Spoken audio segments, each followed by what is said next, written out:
মনোজিৎ মিশ্র গণধর্ষণে মূল অভিযুক্ত দক্ষিণ কলকাতা ল কলেজে বেপরোয়া মনোজিৎ 4 মাস আগেও গ্রেফতার হয়েছিল।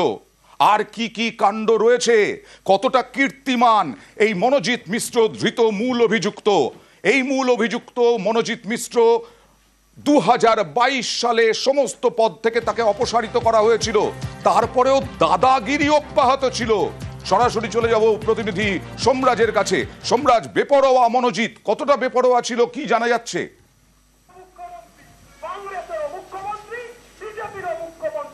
দেখো, আক্ষরিক অর্থে মনোজিৎ ছিল কলেজের দাদা, কারোর মনের দাদা, আবার কারোর ভয়ের দাদা। তার কারণ মনোজিতের প্রভাব এই সাউথ ক্যালকাটা ল কলেজে এতটাই ছিল যে কলেজের সাংস্কৃতিক অনুষ্ঠান থেকে শুরু করে রাজনৈতিক কর্মসূচি গোটাটাই মনোজিতের কথা ছাড়া কাজ হতো না।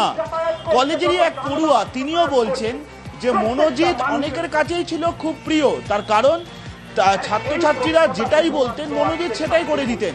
আবার অনেকেই মনোজিতের ভয়ের কাঁটাও ছিল, তার কারণ মনোজিৎ এমন অনেক কিছু বলতো যেগুলো অনেকে করতেন না। তাদের কাছে মনোজিৎ খুবই অপ্রিয় ছিল, অর্থাৎ মনোজিৎ তাদেরকে পছন্দ করতেন না বলে তাদের সাথেও এরকম বহু ঘটনা, বহু ঝামেলা, বহু অশান্তি, বহু অভিযোগ হয়েছে। কিন্তু একাধিক অভিযোগের কোনো সারবত্তা বা কোনো সদর্থক পদক্ষেপ এখনো পর্যন্ত হয়নি।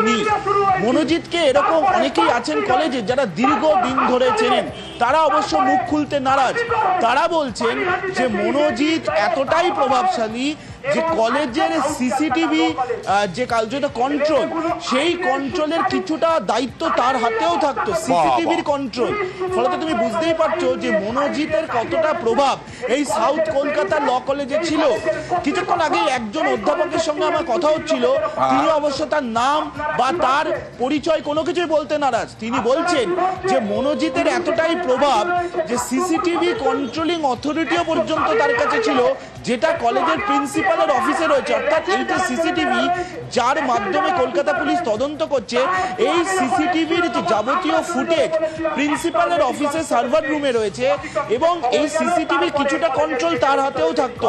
তার বেপরোয়ার আরো ছবি তুলে ধরবো সোমরাজের মাধ্যমে, বেপরোয়া মনোজিৎ মিশ্রর আরো ছবি। কিন্তু যে নিরাপত্তা রক্ষীরা ছিলেন, এখানে একটা এজেন্সি নিরাপত্তা রক্ষী থাকেন। এজেন্সিতে বারবার অভিযোগ যেত মনোজিতের বিরুদ্ধে। নিরাপত্তা রক্ষীরা বিরক্ত, প্রচন্ড বিরক্ত এই মনোজিতের চরিত্রে, মনোজিতের ব্যবহারে। কি বলছেন ওই কোম্পানির এজেন্সির কর্ণধার, দেখুন। হুইসপারিং সাইড দিয়ে যা জেনেছি, that bloody help was adamant attitude. আমি ওইসব কথা বলতে গেলে আমি ভদ্রভাবে বলতে পারবো না, ভদ্রভাবে বলতে পারবো না। তো এত অ্যাডামেন্ট অ্যাটিটিউড সে আর বলার কিছু নেই। আমি তো অন দ্য স্পটে কোনোদিন থাকিনি, দেখিনি যখন হুমকি দিচ্ছে কিরকম তার এরকম। এই পিনাকি বাবু মনোজিৎ সম্পর্কে আপনাকে কি বলতেন? যে এখানে একজন আছে, কি ওর নাম, এসব বড় দাদাকে একবার বললো ম্যাঙ্গো না কি নাম নাকি। হ্যাঁ, মানে বাস তো খুব ভালো, তোমার যখন খিদে পাবে ম্যাঙ্গো খেয়ে নিও। তারাও মোটামুটি ওর একই দাদাগিরি, সবাই জানে, সবাই। আর পড়ুয়ারা কি বলছেন দেখুন। উনি ইউনিয়ন লিডার ছিলেন আমাদের, উনি প্রাক্তন ছাত্র ছিলেন। উনি আসতেন, এসে আমাদের অফিসেও বসতেন। অত্যাচার না, আমরা ইউনিয়ন রুমে আড্ডা মেরেছি, গল্প করেছি। ভেতরে এত হকি স্টিক পাওয়া গেছে, কি হতো? লোহার রড কি হতো? এগুলো কেন হতো? দেখে গেছো তো তুমি? হ্যাঁ, মানে আমাদের মেইনলি ক্রিকেট থাকতো, ফুটবল থাকতো, বাট এরকম হকি স্টিক। মনোজিৎ দাদা is in your heart in a team MA, মানে কতটা ইনফ্লুয়েন্সিয়াল ছিল তাহলে? ইজ ইন আর হার্ট তো এখন বলতে পারবো না। মানে মনোজিৎ দা যে এরকম করবে, এটা আমার খুব খারাপ লেগেছে। মানে দাদা হিসেবে মানতাম আমরা, মানে সবাই দাদা, মানে যা বলতো ওরকম কাজ হতো, কি ইভেন্ট অর্গানাইজ হতো। As a senior what he has done is very disgraceful, যেটা আমি মানতে খুব আমার খারাপ লাগে। বলার চেষ্টা করছিলেন অনেক, কিন্তু বলার সাহস নেই, কারণ বেপরোয়া মনোজিৎ, বিরাট দাদাগিরি। মানে বুঝতে পারছেন, অধ্যাপক পর্যন্ত নাম প্রকাশ করতে ইচ্ছুক নন। তাহলে কতটা বেপরোয়া ছিলেন। আমি আসবো, আবার একবার যাব সোমরাজের কাছে। সোমরাজ, বেপরোয়া মনোজিৎ আজকে গণধর্ষণে মূল অভিযুক্ত। এবার তো পুলিশ চাইছে যে এই নির্যাতিতার বন্ধুদের বা সহপাঠীদের বয়ান রেকর্ড করতে। আর কিভাবে এগোতে চাইছে পুলিশ? তাতে চুরি হোক, ধর্ষণ হোক, মারামারি হোক, বোমাবাজি হোক, দেখো, যেটা সূত্র মারফত জানা যাচ্ছে যে প্রথমত তদন্তকারীরা নির্যাতিতা ছাত্রীর অ্যাটেন্ডেন্স রেজিস্টার, অর্থাৎ তুমি জানো যে কলেজে যে অ্যাটেন্ডেন্স রেজিস্টার থাকে সেখানে নির্যাতিতা ছাত্রী উপস্থিত ছিলেন কবে কবে, গত কয়েক মাস ধরে তার কলেজে কি গতিবিধি ছিল, এবং যেটা সূত্র মারফত জানা যাচ্ছে নির্যাতিতা ছাত্রী এই মনোজিৎ মিশ্রকে চিনতেন, মনোজিৎ মিশ্র নির্যাতিতা ছাত্রীকে চিনতেন। সেই জায়গায় দাঁড়িয়ে গত কয়েক মাস ধরে কলেজে তার গতিবিধি কি ছিল, নির্যাতিতা ছাত্রী মনোজিৎ সম্পর্কে কোনোদিন কোনো বিরূপ মন্তব্য করেছিলেন নাকি তার বন্ধুদের কাছে, সেই কারণে তার বন্ধুদেরও জিজ্ঞাসাবাদ করতে চায় এবং সেই প্রক্রিয়াও শুরু করেছে।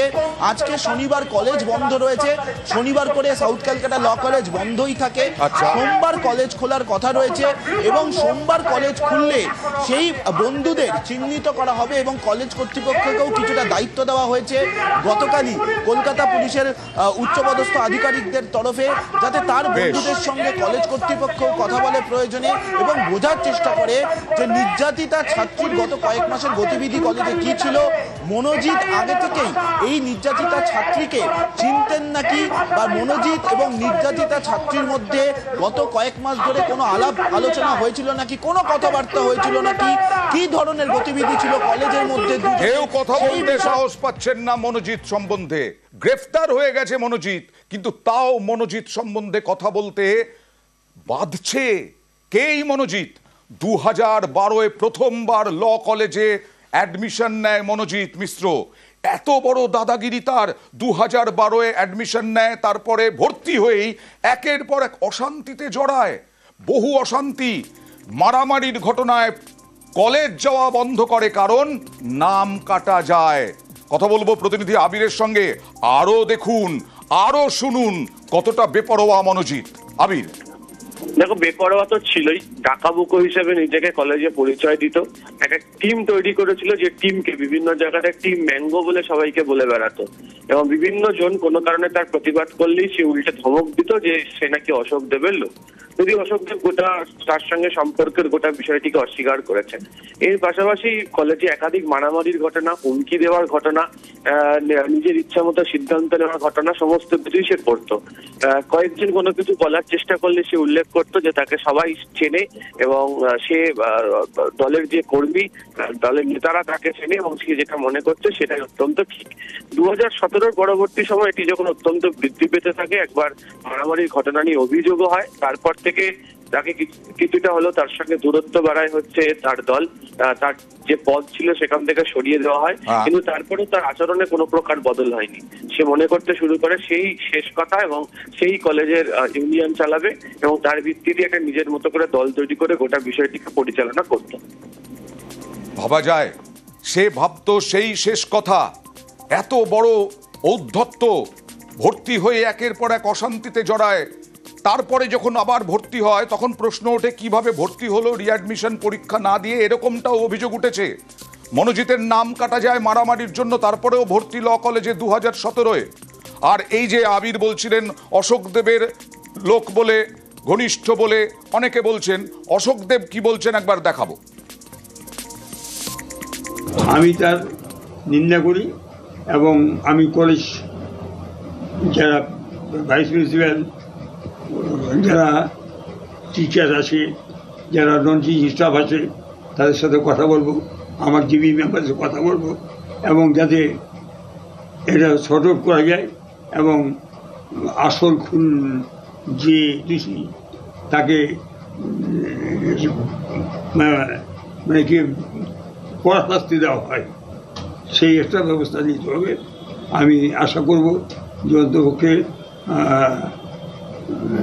সবাই পাশে দাঁড়িয়ে আমায় সাহায্য করবে। এই মনোজিৎ নাকি আলিপুর আদালতে প্র্যাকটিসও শুরু করেছিল। আর বৈশ্যানর চট্টোপাধ্যায় একাধারে তৃণমূল নেতা এবং আইনজীবী, তিনি কি বলছেন দেখুন। যদি দেখা যায় যে তিনি লয়ার হিসাবে কোনো মিসকন্ডাক্ট করেছেন বা এমন কোনো ক্রিমিনাল অফেন্স করেছেন যেটা লয়ারের মিসকন্ডাক্টের মধ্যে পড়ে, তাহলে সঙ্গে সঙ্গে তার বিরুদ্ধে ব্যবস্থা নেওয়া হবে। আমরা সাসপেন্ড করতে পারি, আমরা তাকে এক্সপেল করতে পারি, টার্মিনেট করতে পারি, এই পাওয়ার বার কাউন্সিল অফ ওয়েস্ট বেঙ্গলের আছে। এই ক্ষেত্রেও কিন্তু আমরা ব্যবস্থা নেব।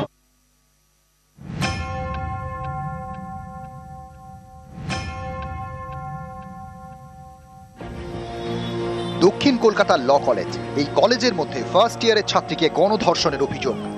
জিবি প্রেসিডেন্ট উনি বলেছেন সোমবার দিন এসে ড্রাস্টিক স্টেপ নেবে, যা ব্যবস্থা যা আইনত তাই হবে। যত আপন যত ছাত্র যা থাকুক, সে যদি নিজেও থাকে আইনত যা হবে। গণধর্ষণের অভিযোগে গ্রেপ্তার করা হয়েছে মনোজিৎ মিশ্র, জায়েব আহমেদ এবং প্রমিত মুখোপাধ্যায়কে। এর মধ্যে জায়েব এবং প্রমিত ল কলেজেরই ছাত্র, মনোজিৎ কলেজের প্রাক্তন ছাত্র, এখন কলেজের অস্থায়ী কর্মী। উনি আমাদের কলেজে পিওরলি টেম্পোরারি, এই পিওরলি টেম্পোরারি জিবি ডাইরেকশনে একটা স্টাফ হিসেবে আছেন। আরো দুজন আছে মাস 6 সাথে, ও অফিসের কাজ করতে, মানে অফিসের মানে খাতাপত্র এইসব। পুলিশ জানিয়েছে অভিযোগকারী ছাত্রী দক্ষিণ 24 পরগনার বাসিন্দা, ল কলেজের প্রথম বর্ষের পড়ুয়া। অভিযোগ তাকে ছাত্র ইউনিয়নের পদ পাইয়ে দেওয়ার টোপ দেয় মনোজিৎ। এ নিয়ে আলোচনার জন্য বুধবার তাকে কলেজে ডাকে। সেই মতো দুপুরে কলেজে পৌঁছান অভিযোগকারী ছাত্রী। বিকেলের দিকে কলেজে যায় মনোজিৎ। এরপরে শুরু হয় অন্য খেলা। অভিযোগকারীর দাবি মনোজিৎ তাকে বিয়ের প্রস্তাব দেয়। সেই প্রস্তাব প্রত্যাখ্যান করলে শুরু হয় বচসা। তখন মনোজিৎ তার 2 অনুগামী জায়েব আহমেদ এবং প্রমিত মুখোপাধ্যায়কে ডাকে। কলেজের গার্ড রুমে নিয়ে যাওয়া হয় অভিযোগকারী ছাত্রীকে। গার্ডকে বের করে দিয়ে তাকে গণধর্ষণ করা হয় বলে অভিযোগ। বিশ্ববিদ্যালয়ের পক্ষ থেকে কিন্তু আমরা একটা ইন্সপেকশন টিম ডেফিনেটলি পাঠাবো ওদের কলেজ পরিদর্শন করতে, যে কি ঘটেছে। আমার কাছে বিস্ময়কর লাগছে যে এখন তো কোথাও ইউনিয়ন নেই। আমাদের সিইউতে আমরা অ্যাডমিনিস্ট্রেটিভ ডিসিশন নিয়ে আমাদের 9টা ক্যাম্পাসের সর্বত্র ইউনিয়ন রুম বন্ধ করে দিয়েছি। সিইউ কোনো ক্যাম্পাসে ইউনিয়ন রুম খোলা নেই, কিন্তু কলেজগুলোতে ইউনিয়ন রুম খুলে বসে আছে। 10টার সময় ওখানে কি ঘটছে তার উপর সুপারভাইজ করার কেউ নেই, প্রিন্সিপালও নেই। আমি বিস্মিত ঘটনাটায়। বুধবার সন্ধ্যায় গণধর্ষণ করা হয় বলে অভিযোগ। বৃহস্পতিবার কসবা থানায় অভিযোগ দায়ের করেন ল কলেজের পড়ুয়া। বৃহস্পতিবার গণধর্ষণের অভিযোগ। বৃহস্পতিবার গ্রেপ্তার করা হয় মনোজিৎ এবং জায়েবকে। শুক্রবার গ্রেপ্তার করা হয় আরেক অভিযুক্ত প্রমিতকে। ধৃত 3 জনকে 1 জুলাই পর্যন্ত পুলিশ হেফাজতে রাখার নির্দেশ দিয়েছে আলিপুর আদালত। 3 জনই এফআইআর নেমড অ্যাকিউজড। কোর্ট পুরোটা শুনেছেন। আমরা যা মেডিকেল এভিডেন্স আছে সেটা কোর্টকে দেখিয়েছি।